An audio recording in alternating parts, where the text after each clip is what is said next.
They set up the paralyzed girl as a joke on a blind date until the single dad CEO took her hand and said, "She's with me." The warm glow of amber light poured over white linen tablecloths. Violin music floated gently through the air, blending with the soft clinking of cutlery and quiet laughter. Couples leaned in toward each other in intimate conversation. The restaurant, a high-end Italian place nestled in the city's uptown district, buzzed with elegance and comfort. Sophie sat alone at a table near the window, her fingers lightly folded in her lap. She wore a delicate floral dress, pale blue with soft pink petals blooming across the fabric.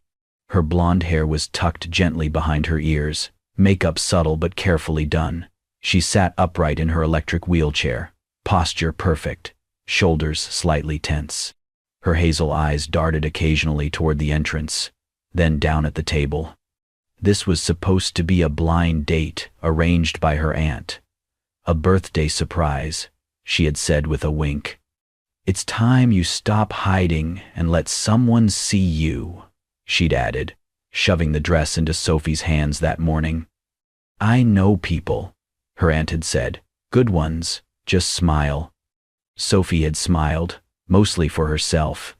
Hope was a fragile thing, but tonight, it flickered. Then came the sound of polished shoes on tile. Too many steps, too loud.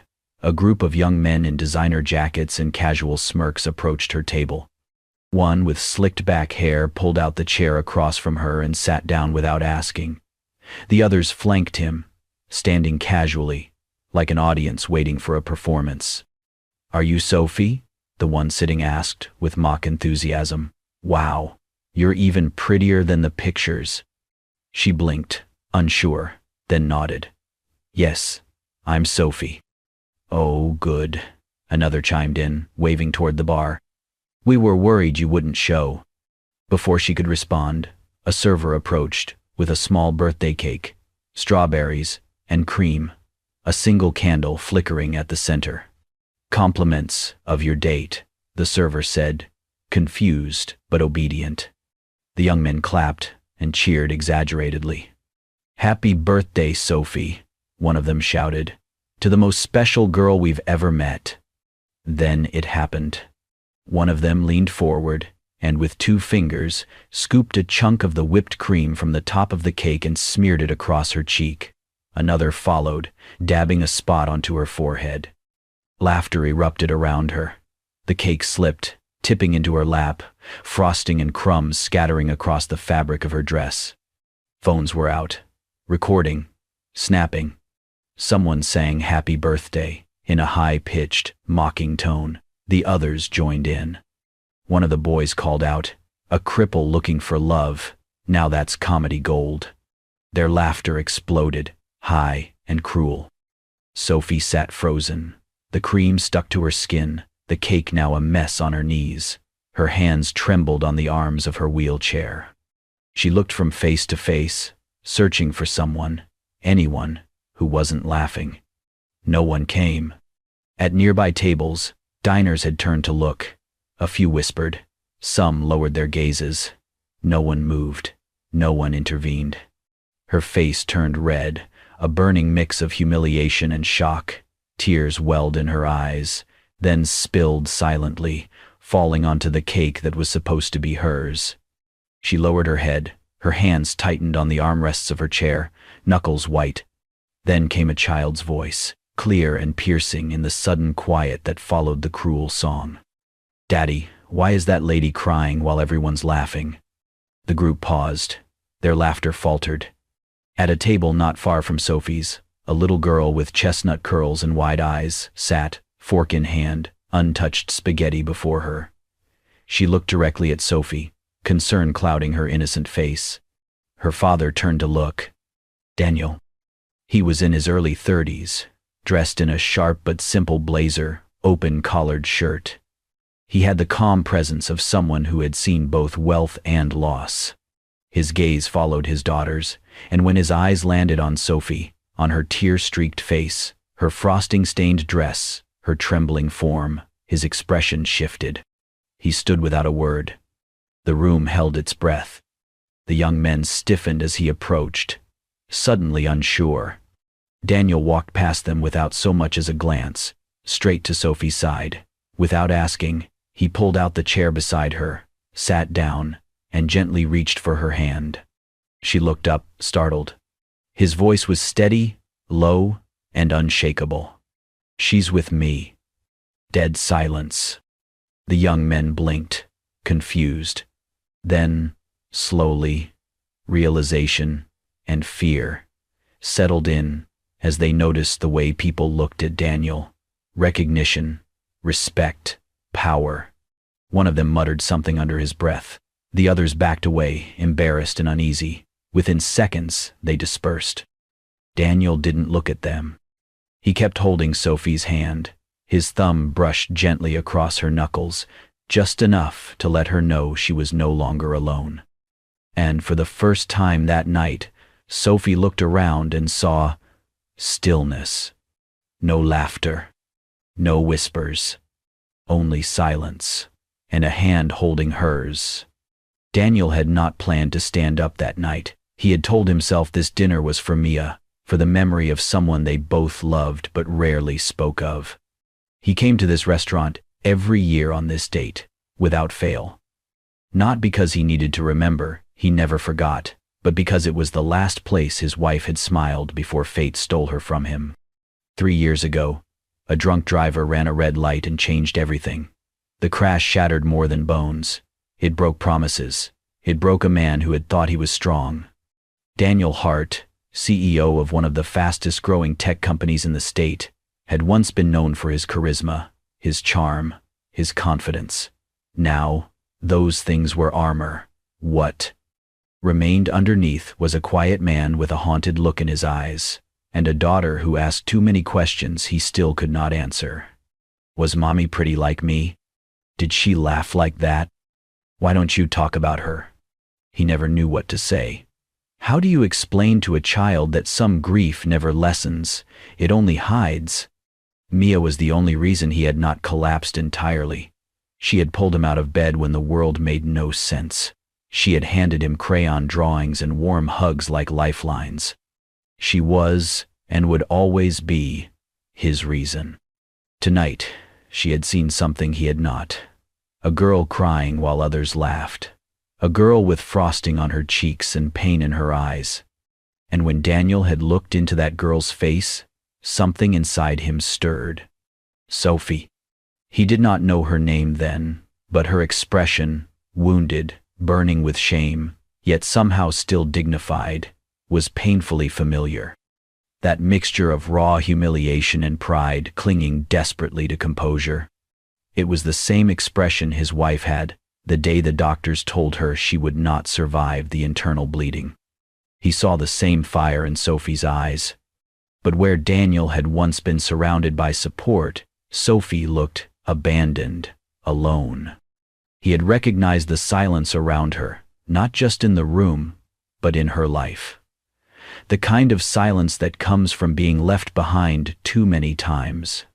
What he could not have known yet was that Sophie's story was too close to his own. Just over a year ago, Sophie had been a final-year design student, bright, ambitious, full of sketches and dreams. She had landed an internship at a prestigious interior firm and was on her way to her first client meeting when a drunk driver veered off the road and into her path. The collision left her paralyzed from the waist down. Her parents, already strained and emotionally distant, could not handle the burden. Her father left. Her mother grew cold. Within 6 months, Sophie was living with her maternal aunt in a cramped 2-bedroom house. Her aunt did not hide her disdain. "You should be grateful anyone looks at you at all," she would say. Sophie had grown quieter, withdrawn. But she still drew in her sketchbook every night. She still imagined colors and spaces and warmth. And somewhere deep beneath the pain, she still hoped someone would see her, not the chair, not the scars, but her. That night, at the restaurant, as Daniel looked into her eyes and gently took her hand, he saw more than sadness. He saw strength. He saw someone who had been hurt and still showed up, still tried. That quiet, trembling pride. It was the same flame he had once fallen in love with. He did not know her name, but he would not forget her eyes. Sophie did not know what to expect next. Her breath still trembled, the remnants of laughter and frosting lingering in the air like smoke after a fire. She sat frozen, afraid to look up, unsure whether to flee or disappear entirely. Then came the softness of linen. Daniel leaned in gently, pulled a handkerchief from the inside pocket of his blazer, and, without saying a word, dabbed at the smear of frosting still clinging to her cheek.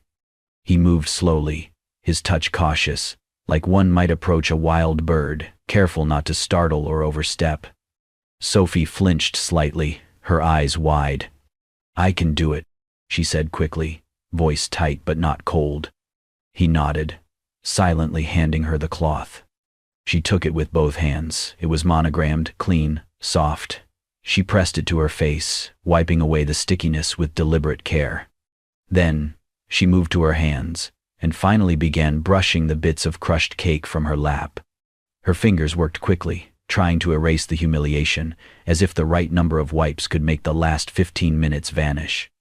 Daniel remained standing for a moment, then pulled out the chair opposite her and Saturday. She glanced up at him, confused. "You don't have to stay," she murmured. "I know," he said simply. There was a silence, not awkward, but weighted. He poured her a glass of water from the bottle at the center of the table, then refilled his own. "I'm Daniel," he said after a beat, "and that little girl over there," he nodded toward the booth a few tables away, "is Mia. She insisted on spaghetti tonight. She always wins." Sophie managed a small smile. "I'm Sophie." "Nice to meet you, Sophie." She looked down at her lap. The ruined dress, now stained with frosting, clung damply to her knees. She smoothed it absently. "You like Italian?" he asked. "I do," she said, surprised by how steady her voice sounded. "My mom used to make lasagna every Friday night." Daniel smiled. "Then, I take it you're not one of those people who skip the bread basket." Sophie chuckled. "Just a little." He called the waiter over and ordered 2 plates of penne arrabbiata and a side of garlic bread. "Something simple," he said. "No more surprises." Sophie nodded, feeling the first flicker of warmth return to her chest. The waiter paused before walking away and asked, "Anything else for the lady, sir?" Daniel turned to Sophie, then smiled kindly at the server. "Yes, a small birthday cake, please. Nothing fancy, just something sweet. Today's her birthday." Sophie's eyes widened slightly, her lips parting. The server blinked, clearly surprised. "Right away, sir." Sophie stared at Daniel. "You didn't have to do that." He tilted his head. "No one has to be kind, but sometimes it's all that's needed." Around them, the atmosphere had shifted. A few nearby tables had taken notice. The couple next to them had paused mid-sentence. The waiter who had delivered the original cake glanced over from the bar, brows raised. Daniel leaned forward, resting his arms casually on the table. "You know," he said gently, "it only takes one person to see you the right way, and suddenly the whole world goes quiet." Sophie's breath caught. It was not just what he said, but how he said it, as if he meant it for her, and only her, as if he had seen through the frosting, through the chair, through the silence, and still chosen to stay. A moment later, tiny footsteps pattered across the tiled floor. Mia appeared at Sophie's side, clutching a napkin in her small hand. She looked up at her father for permission, then turned to Sophie with a shy smile. "You're so pretty," she whispered. "Like Mommy." Sophie's heart cracked. The napkin in her lap was damp now, but not from the water glass. Her hand trembled as she reached for Mia's, her voice just above a whisper. "Thank you." Tears welled again, but this time they were different. They were not born of shame. They were the first tears Sophie had cried in years that came from a place of being seen. The city streets were quieter now. Most of the dinner rush had passed, and the soft amber glow of the street lamps bathed the sidewalk in a sleepy kind of warmth. Sophie wheeled herself slowly away from the restaurant, careful not to make eye contact with anyone passing by. Daniel had offered to call a car. She had declined. "I'll take the bus," she had said politely, her voice too steady to argue with. Now she sat alone at the corner of the block, her back straight, hands folded in her lap. The scent of frosting still lingered faintly on her skin, and the cool night air made the remnants of dried cream on her dress feel stiff and tacky. She held something in her lap, a neatly folded handkerchief. His handkerchief. It was warm from her hands, her fingers curling around it like it was the only thing tethering her to the moment they had just shared. Behind her, soft footsteps approached, then stopped a few paces away.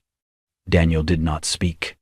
He stood quietly, giving her space, letting her breathe. After a long moment, she finally said, her voice quiet, almost to herself, "Tonight was really nice. Maybe the nicest birthday I've ever had." She didn't turn around. "I think it's the first time in years someone treated me like I was just normal," she added, a wry chuckle in her voice. "Like a woman, not a pity case." Daniel stepped forward, but only to crouch slowly beside her, lowering himself until his eyes were level with hers. "You are a woman," he said gently, "and you are anything but ordinary." Sophie turned her head toward him, her eyes shining in the low light, then quickly looked away. "You're very kind," she murmured. "Too kind, but you don't have to do all this." He tilted his head slightly. "All what?" "This," she gestured vaguely. "Being nice, staying, making speeches, giving me cake." Her voice trembled slightly now, even as she tried to smile. "I've had people come close before, try to play hero. But when things got too real, when I couldn't be the version of me they wanted, they left." Daniel didn't respond right away. Sophie's eyes dropped to the handkerchief in her lap, her thumbs pressed into the fabric. "I believed someone once," she said softly. "I thought maybe I was still lovable. But then he told me he couldn't see a future with a girl in a chair." She took a breath that hitched halfway through. "So I stopped letting people in. It's easier that way." The silence that followed was neither awkward nor empty. It was full, honest. Then, without a word, Daniel reached into the inside pocket of his blazer and pulled out a business card. He didn't hand it to her right away. Instead, he placed it gently on her palm and closed her fingers over it. "I'm not here to rescue you, Sophie," he said quietly. "I've already failed to save someone I loved." Her eyes lifted slowly to meet his. "My wife died in a car accident 3 years ago. Drunk driver. I held her hand and begged her to stay, and still, I lost her. I know what it feels like to be completely helpless." He exhaled through his nose, eyes steady. "I'm not here to be a hero. I'm just a father trying to raise a little girl who still believes people are good. And last night, she told me that she saw me smile for the first time in months." Sophie blinked, her eyes now shimmering. "She was talking about you," he added. A pause. And then, slowly, Sophie gave the faintest nod, her fingers curled around the card in her hand. The bus rounded the corner a moment later, headlights glowing in the dark. Sophie turned her chair slightly, preparing to board. She didn't say goodbye. She didn't have to. Daniel remained where he was, standing now, watching her go, not with disappointment, but with quiet faith. A soft smile touched his lips. He was willing to wait. The bookstore was quiet that afternoon, its usual hum of soft jazz and shuffling pages broken only by the occasional ding of the entrance bell. The place smelled of old paper, polished wood, and fresh coffee from the cafe counter tucked in the back. Sophie sat behind the register, a novel in her lap she had barely touched for the last 10 minutes. Her thoughts kept drifting, to that night, to that man, and to the silence that had followed. She had not called.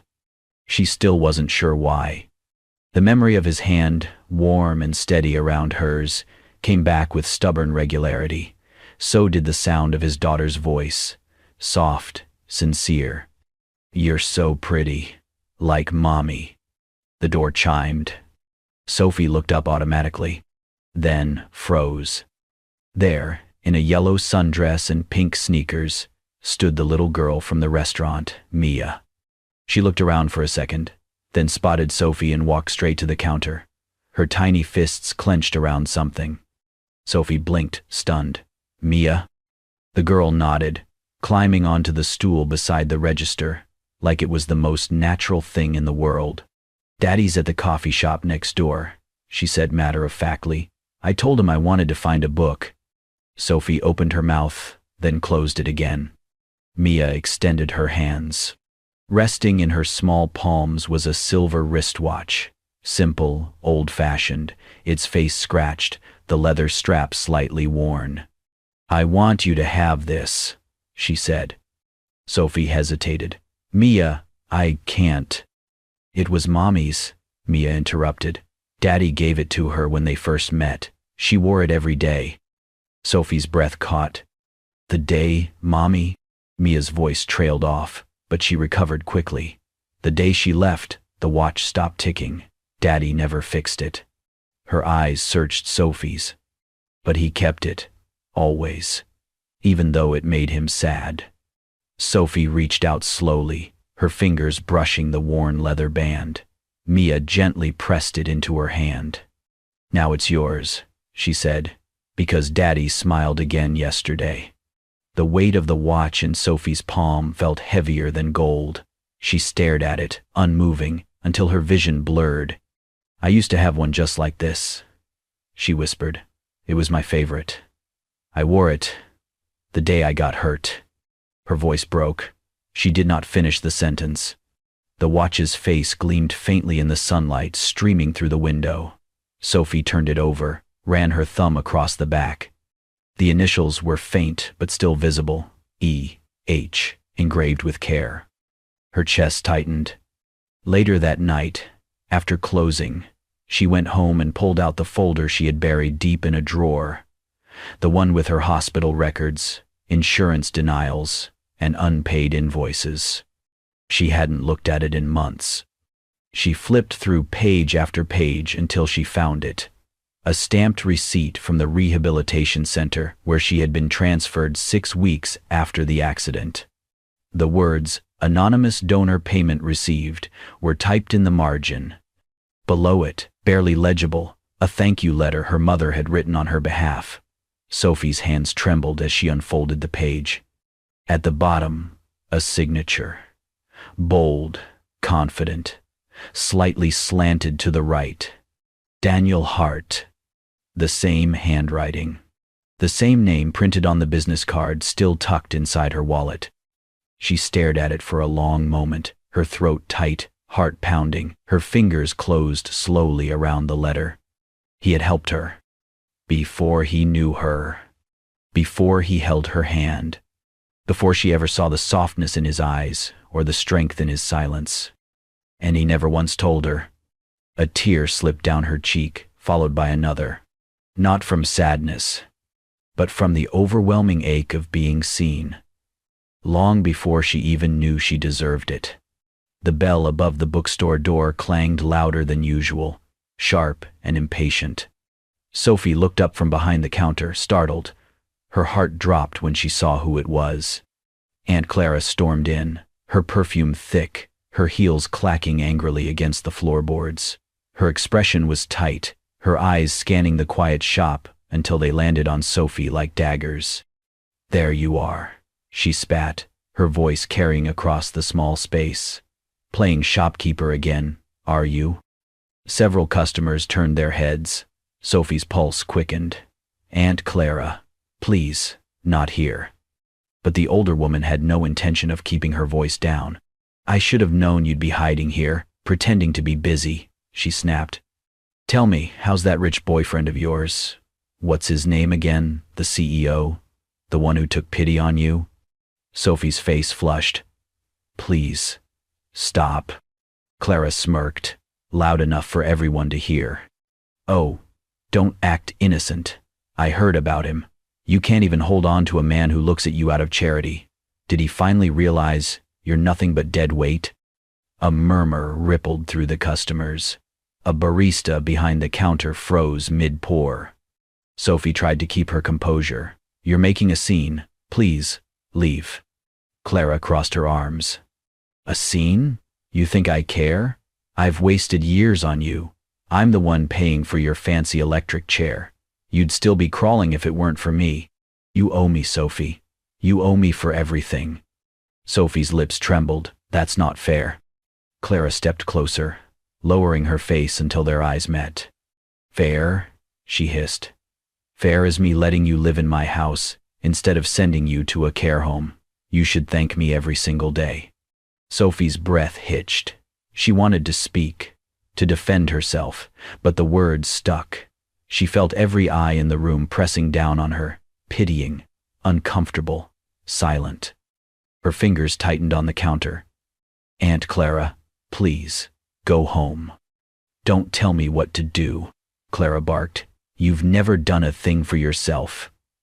You can't even—" A calm, steady voice interrupted her. "She can." The bookstore fell silent. Daniel stepped out from behind the tall shelves near the back, his frame cutting sharply against the rows of books. He had been there for several minutes, quietly observing, jaw tight, fists barely unclenched. Now, his eyes were fixed on Clara, with quiet, lethal calm. "Excuse me?" Clara demanded, spinning toward him. "And who are you?" "I'm someone who's heard enough," Daniel replied. His tone was low, but carried like thunder. "And someone who's tired of watching good people be punished for surviving." Clara blinked, thrown off by the authority in his voice. He walked forward, slow, measured. "You didn't buy her anything. You bought leverage. You kept her small so you could feel big. But that ends now." Clara's mouth opened, but Daniel kept talking, his words deliberate and sharp. "She doesn't owe you. Not for the chair, not for the roof over her head, not for your cruelty dressed as kindness." He reached into his jacket, pulled out a folded paper, and laid it neatly on the counter between them. "That's a receipt. Every remaining payment for this wheelchair is settled, paid in full, by me." Gasps filled the shop. Clara's face drained of color. Daniel turned to Sophie then, and his voice softened, not with pity, but with deep certainty. "You deserve to stand tall," he said. "Not because your legs will one day let you, but because you don't have to bow to anyone again." Sophie's eyes filled instantly. Her throat closed. She couldn't speak, only nod faintly, the tears spilling anyway. Clara took a step back, her mouth twitching as if to argue, but the weight of the moment pressed her silent. She turned, muttering under her breath, and pushed out the door, the bell jingling harshly in her wake. And then, a tiny voice broke the hush. "Mommy." Everyone turned. Mia stood near the children's book aisle, clutching a drawing in one hand. She ran to Sophie and wrapped her small arms around her waist. "Mommy," she repeated softly, tilting her face upward. "Can we go home now?" Sophie froze, then cradled the child close, her heart swelling painfully. Daniel exhaled, blinking back the sting behind his eyes. He placed a steady hand on Sophie's shoulder, his voice barely above a whisper. "You're not alone anymore," he said. And for the first time in her life, Sophie believed him. The sunlight filtered softly through the tall windows of the rehabilitation center. White walls, quiet halls, and the faint echo of wheels and footsteps created a calm, clinical, but to Sophie, it felt like walking into a place built on broken dreams and impossible hopes. Daniel had gently guided her in on the first day, his hand steady on the back of her wheelchair. "You don't have to do this," she had whispered. "You don't have to be afraid of trying," he'd replied. She had said nothing, but the doubt in her eyes had been louder than words. The first few sessions were agonizing. Her legs refused to listen. Her body, once so familiar, had become something distant, foreign. She fell into silence often. But every day, like clockwork, Mia would arrive, little footsteps skipping into the room, hands full of drawings. The pictures were always the same, stick figures holding hands, one tall, one small. The smaller one always said, "I'll wait for you to walk with me."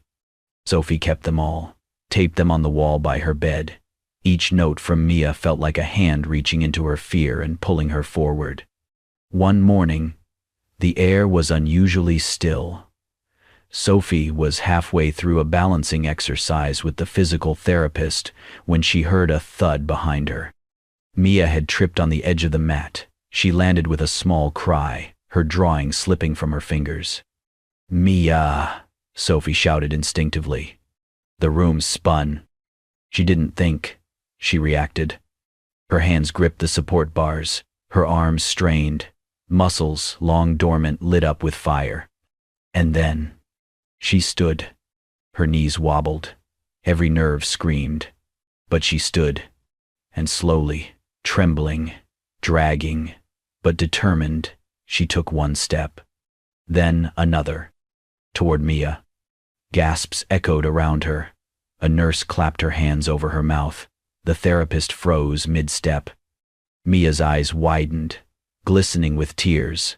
Not from pain, but awe. "Mommy." Sophie collapsed to her knees beside the little girl, pulling her into her arms. "I'm okay," Mia said quickly. "I didn't cry." But Sophie did, silently, against Mia's hair. Daniel knelt nearby, speechless. His voice, when it came, cracked like something soft and reverent. "You did it. I knew you could. You just needed someone who believed in you first." Sophie looked up at him, and for the first time, her tears weren't from grief, fear, or loss. They were from belief. In herself. In love. In tomorrow. The ballroom shimmered under a canopy of soft golden lights. Tables dressed in ivory linen surrounded the polished stage, where a large banner read, "Together we rise, a gala for road victims and recovery." Daniel stood near the back of the room, greeting guests with quiet confidence, his black tux tailored to precision. But every few seconds, his eyes flicked toward the entrance, waiting. And then, she came.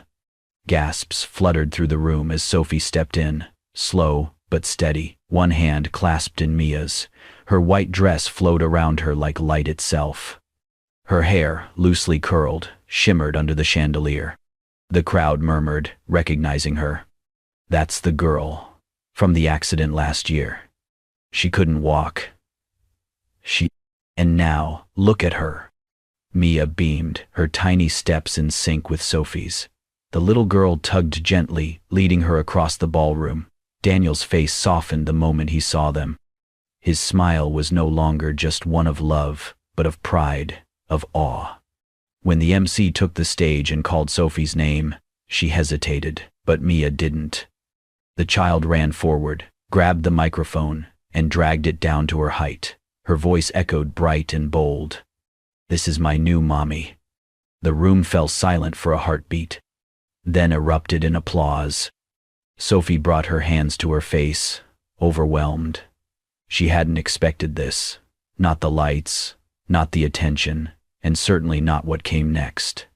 Daniel walked onto the stage, calm and sure, stopping in front of her. In his hands was a small velvet box. "Sophie," he began, his voice carrying over the hushed crowd, "there was a time when I thought my life had stopped, when every clock, every reason to move forward, just froze." He opened the box. Inside, nestled in satin, was the same old watch Mia had once brought to Sophie, now fully restored. The hands pointed to a precise time. "The moment we met was when time began again for me." Tears streamed down Sophie's cheeks. Daniel went down on one knee, pulling a delicate ring from the side compartment of the box. "You brought me back. You made me believe again. So today, in front of everyone who's seen us fall, I ask you, will you rise with me, forever?" Sophie nodded. She couldn't find her voice. But her tears, her smile, her trembling yes, said it all. The room rose in a standing ovation. And as Daniel slipped the ring on her finger, Mia wrapped her arms around both of them, squealing, "We're a family now." In the center of a night built on loss and hope, pain and healing, they stood together. A new beginning, a new time, a new home. If this story touched your heart, you're not alone. Sophie, Daniel, and little Mia remind us that love can bloom in the most unexpected places and that kindness has the power to rewrite even the most broken stories.